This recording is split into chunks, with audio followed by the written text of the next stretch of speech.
はい、どうもどうも。今回はね、私怒ってますよ。この動画ではセイコーの偽物について扱います。2019年の終わりにセイコーは公式サイトで今画面に出しているようなね、案内を出しました。要約すると、ネット通販で偽物が出てるから気をつけろっていう、そんな内容です。で、ネットの通販といってもね、皆さんご存知の通り、多くはまともなところです。コピー品を売るところもあるんですけれども、明らかにね、コピー品として売ってて、これは売る方も悪いけど、買う方も悪いっていう、そんな感じです。でも、今はネットオークションやフリマアプリがね、広く使われるようになってね、悪い奴らがいるんですよ。この悪い奴らは、そういうコピー商品を売ってるサイトから偽物を買ってきて、何食わぬ顔でね、本物として売ってるんですよ。これ本当に悪質です。本当はダメなんですけど、コピー商品として買うんであればね、お金を出す人は別に被害に遭ってるわけではないんですよ。被害に遭ってるのはセイコーという会社ですね。しかも、売る方と買う方は一応合意してるわけです。一方、偽物を本物として売って、それを本物と信じて買うっていうのはね、完全に詐欺ですよ。そういう悪い奴がいて、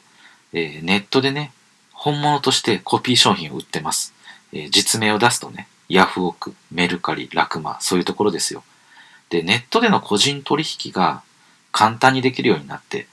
いろんないいことがありますよね。今まで買えなかったものが買えるようになるとか、そういういいことあるんですけど、同じようにね、悪い部分もあって、詐欺のハードルが下がったんで、それまでね、そんな詐欺できなかった人がね、簡単に詐欺ができるようになってます。今回の動画では、セイコーの偽物、しかもね、ここ1、2年ぐらいから流通しだした、特に注意しなきゃいけないものをね、紹介します。まずは、プレザージュの SARY073 というモデルです。海外版はね、SRPB041 というモデルナンバーが与えられています。で、プレザージュは1980年代後半からあった、案外長いシリーズなんです。で、ただね、最初の方は方向性がなかなか定まらずに、大人のカジュアル時計とか、ヤングのレジャー時計みたいな感じでね、ちょっといまいちパッとしなかったんですけど、最近ではね、セイコーの代表的なブランドにね、成長するまでになってます。シンプルなデザインも多いんですけど、カクテルモデルっていうようなね、色や模様をアクセントにしたカジュアル路線のものを出していて、それがかなり成功してます。それでこんなこと言うとね、怒られるかもしれないんですけど、セイコーの時計の中でね、真っ先にデザインが褒められる、評価される、そういう時計の代表格とも言えるかもしれません。さて、SARY073 の偽物が売られているサイトの画像を今出してます。価格に注目してください。1万円に満たない金額なんです。で、明らかにね、偽物で、しかも右側に至ってはね、存在しないクォーツモデルなんですよ。で、少しでもプレザージュについて知ってる人がいたらね、あれってね、思うはずなんです。プレザージュは今はもう機械式のモデルしか出してないからです。それで多分皆さんが思ってる以上にね、この偽物は流通してます。で、本物との違いなんですけど、文字盤側はね、よくできてますよ。で、少なくともネットで買うときに、文字盤の写真だけで心眼の判断ができないぐらい、それぐらいは似てます。で、画像だとね、写りもありますし、画像編集で、質感もね、微調整できますしね、そういう部分で、判断は文字盤側だけでは結構難しくなってます。ただ、偽物でよくあるのが、裏側の作りが甘いっていうところなんですよ。腕時計をつけた時に裏側は見えなくなりますよね。なので、あまりこだわらずにね、済ましてるんです、偽物は。今出してる画像は、ケース裏側の本物と偽物を比べたものです。自動巻きのローターの色が本物はゴールド、偽物はシルバーなのが目立つ特徴です。で、他にもこの偽物に共通する見分け方があって、まず製造番号が813124っていうところです。で、この悪魔の数字はね、覚えておいてください。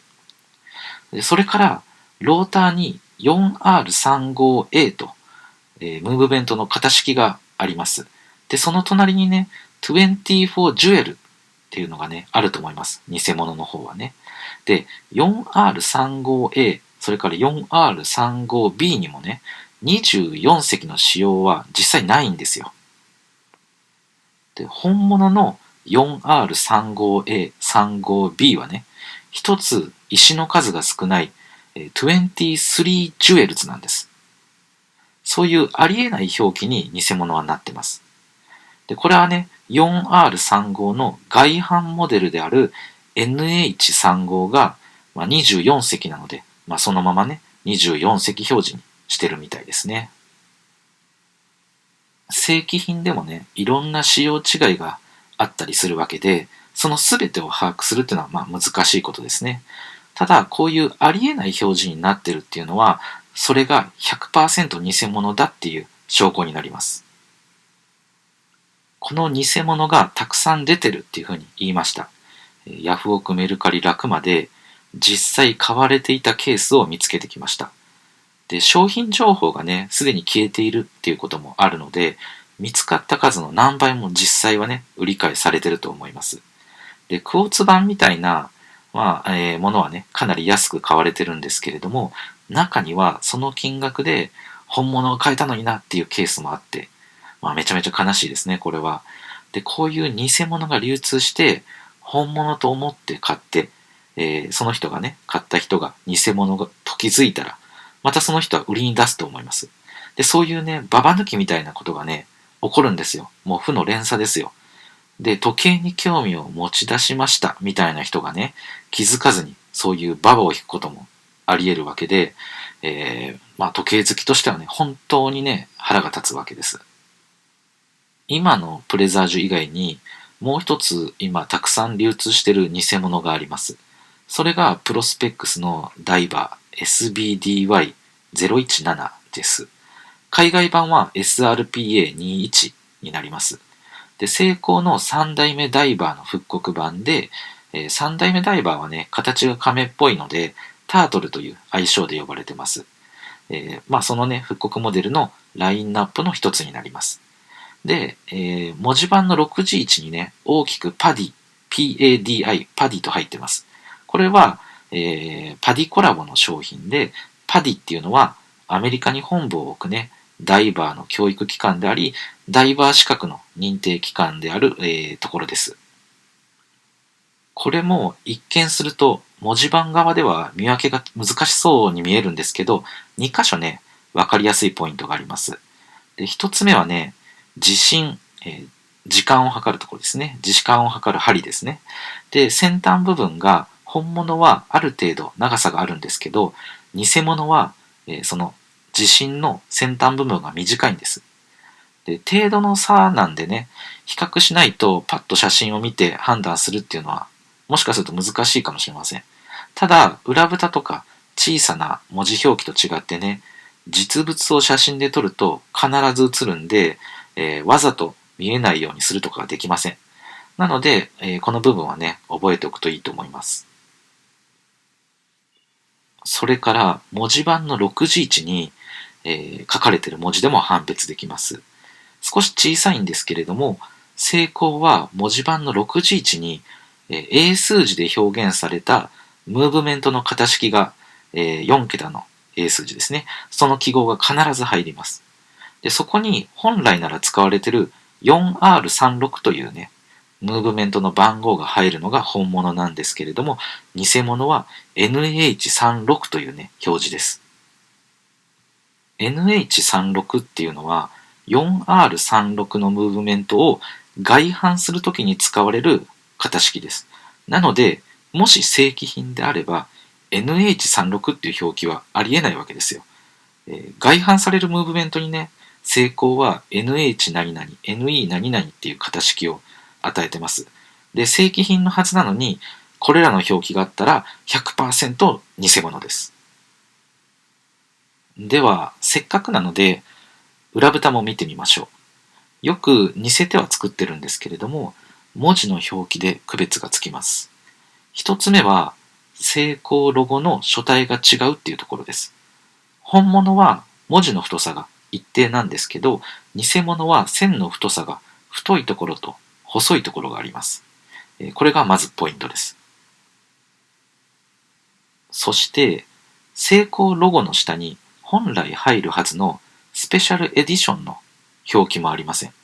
で、おそらくなんですけど、もともと別のタートル用に作られた裏蓋を流用している、ためにね、スペシャルエディションの文字が入ってないんだと思います。で、こういう形でパディバージョンはね、簡単に見分けがつくんです。ただ、他の復刻タートルだとね、区別ができなくなるんで、成功ロゴで覚えておいた方がね、便利かもしれないです。このタートルのパディモデルにもね、実は存在しないクォーツの偽物があります。機械式の偽物よりもさらに作りが雑で、文字盤にクォーツと入ってたり、裏蓋が似ても似つかないデザインになってるんです。で、こう見るとね、こういう商品は正規品を買えない層向けにね、作られたコピー商品で、それでね、決して本物としては売られない、売られてはいけないね、代物だっていうことがわかると思います。このタートルのパディモデルもね、ネットでたくさん偽物が流通してます。で、騙されて買った人もね、かなりいるみたいですね。特にひどいのはフリマアプリ系です。もう相当悲惨ですね。正直偽物と知らずに本物として手に入れて、それをフリマアプリで売るみたいな、そういうことが無理な商品だと思うんですよ。まあ誰かに騙されてとかあるかもしれないんですけど、こういう明らかな偽物をもうね、2回以上本物として売りに出したらね、もう問答無用でアカウント停止にしたらいいと思うんですよ、私はね。さっきも言ったんですけど、こういうのは、ババ抜きになってしまってね、偽物をまた売りに出して、で、本物はね、その人が使うんでなかなか売られないです。偽物は偽物と分かったらすぐに売られるんで、どんどんどんどん偽物の割合が増えていくんですよ。まあそうならないようにね、早めにね、手を打たないといけないんじゃないかなと、個人的には思ってます。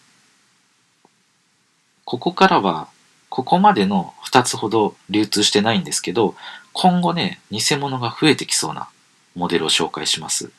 1つ目が、セイコーがメカニカルというシリーズで出していた SARB033 と SARB035 です。今はカタログ落ちしてしまってまして、Amazon でだけ売ってるモデルです。それで、プアマンズ GS とか言われたりしてね、すごく評価が高かったんですけど、まあ、値上げが進む 6RK ムーブメントの中でね、まあ、比較的安価なモデルだったので、ラインナップから整理されてしまったみたいですね。そういう人気のモデルだったので、廃盤になってからね、値段が少し上がってます。それで、プレミア価格で買いたくないっていうね、そういう消費者心理が狙われそうな気がします。これから流通が増えそうな、この偽物の見分けは割と簡単なんです。で、文字盤を拡大してみます。まず一つ目は、秒針の形状が違うっていうところです。本物は秒針の根元というかね、秒を指す方と反対方向に、ひし形の飾りが入ってます。一方偽物はそうした飾りが入ってないんです。それから二つ目は文字盤6字1の型式表記の文字がね、異常に大きいことです。本物はよく見ないと見えないぐらいね、細かな文字で書かれてるんですけど、偽物はドーンとなっててね、目立ちすぎてます。さらに画像にまとめてはないんですけど、メモリ線の長さと太さも微妙に違ってます。ただね、ネットで画像だけで判断するのは少し難しいので、とりあえずね、最初に、ここで挙げた2点を覚えておいていただいたらいいと思います。この偽物自体は一昨年頃からね、あったみたいなんですけど、海外でね、話題になってるほど、日本のサイトではあまり見かけませんでした。ただ、今後増えそうな感じなので、この見分け方を覚えておいた方がいいと思います。最後は、あまりにふざけてる偽物をね、紹介します。グランドセイコーのデザインは割とシンプルなので、複雑なね、デザインとか表記のあるモデルよりも真似されやすいって思うかもしれません。でもね、全然そんなことないんですよ。ちなみに、この GS は、モデルとしてるオリジナルっていうのは存在しません。適当にね、作ったやつに GS ってつけたんだと思います。このね、全然ダメな偽物のね、ダメ出しをしていきたいと思います。一つ目はメリハリのないロゴです。本物はね、ロゴ一つとっても、見る人をね、こう、厳かな気分にさせるような、そんなロゴですよ。こんなね、計算されてない適当なロゴではないんですよ。こんななんかもこもこ太った、こんなロゴじゃないです、本物は。二つ目は、安っぽいチャプターリングです。チャプターリングっていうのは、メモリが打たれている文字盤の周囲にあるパーツです。そもそも、この、チャプターリングのメモリとね、インデックスがずれてますし、現行の GS でね、こんな秒の間までメモリを打つなんてことはしてないんですよ。で、アンティークのね、GS ではそういう細かなメモリが打たれてるっていうものもあるんですけれども、今のラグジュアリー化した、GS のね、中では、そういう実用性とか、そういう生活感があふれるデザインっていうのはね、まず採用してません。三つ目は、研磨が荒くて、ベゼルの反射がひどいことになってるっていうとこですね。1万円の時計だってね、ここまでひどいものなんてないと思いますよ。GS のね、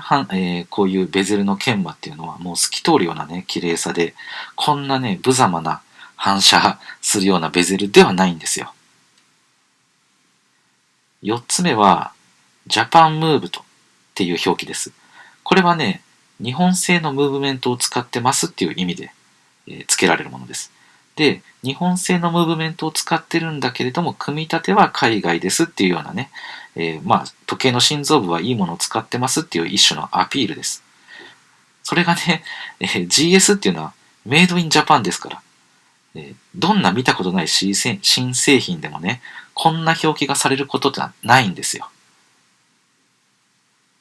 最後は5つ目で、ラグの形状が GS らしからぬところです。そもそもグランドセイコーは1967年に出た 44GS の時からね、セイコースタイルっていうデザインポリシーに基づいてデザインされてます。だから今のスポーツ系の一部の GS っていうのはちょっと例外なんですけど、ラグの形状で内側からこういう切り込みの入るようなね、ツイスティッドラグ的なデザインは採用されないんです。ツイスティッドラグっていうのはね、オメガの C マスターとかスピードマスターで使われるような、こうラグがねじれてるように見えるね、ラグの形状のことです。で、例外がないわけではないんですけど、それはスポーツモデルに限ってのことで、GS はこういうラグのデザインにしないのがお決まりなんですよ。ラグの内側は直線で構成された力強いデザインを採用するっていう。それが、GS なんですよ。あと他にもベルトの油染みとかね、気になるところを上げていくと、もうほぼ全てダメです。そういうね、ふざけた偽物なんです。ただね、見る人が見たらわかるんですけど、何も知らない人だったらどうかっていうことですよ。で、5000円で売られてたら、偽物と気づくと思うんですけど、オークション形式とかだったらね、最初についつい入札して、他の人もどんどん入札していったら、なんか、本物かなって思っちゃうと思うんですよね。他の人もどんどん入札していったら。曇りなき眼でね、見たら、さっき言ったように、おかしいなって思うはずなんですよ。気づくはずなんですよ。ただ、そういうね、オークション形式とか状況次第で騙される人は出てくると思います。はい。今回はね、セイコーの偽物について、ネット界隈でよく見かけるものを紹介しました。で、アンティークとかね、ヴィンテージにも怪しいものはね、たくさんあるんですけれども、補修をしたりとかでね、いろいろ部品が変えられてるってことは、あって当然のことなんで、その部分の本物と偽物の、境目っていうのは結構曖昧だったりします。ただ、新品でね、本物と謳って偽物を売るのはね、かなり罪深いと思いますよ。それで、ここで紹介した見分け方をね、覚えてれば大丈夫かっていうとね、そうでもないんですよ。画像は本物を出しておいて、実際送るのは偽物っていうパターンもありますし、本物と偽物を混ぜておいてね、ちゃんと画像と同じものを送りましたみたいに、するずる賢いことをね、考えるやつがいるんですよ。ネットでの売買で以前はね、なかなか見つからなかったモデルが手に入ったとか、そういういい面もあると思います。私なんかはね、特にそういう恩恵受けてると思います。ただ、詐欺もね、簡単にできるようになったってことでね、そういうネットでの個人売買にはね、十分気をつけてほしいなと思います。そして、詐欺をするね、悪い奴らに天罰が落ちますよ。ちょっとね、私はもう祈ってます。はい。今回の動画はね、ここで終わりです。それではまた次の動画で皆さんお会いしましょう。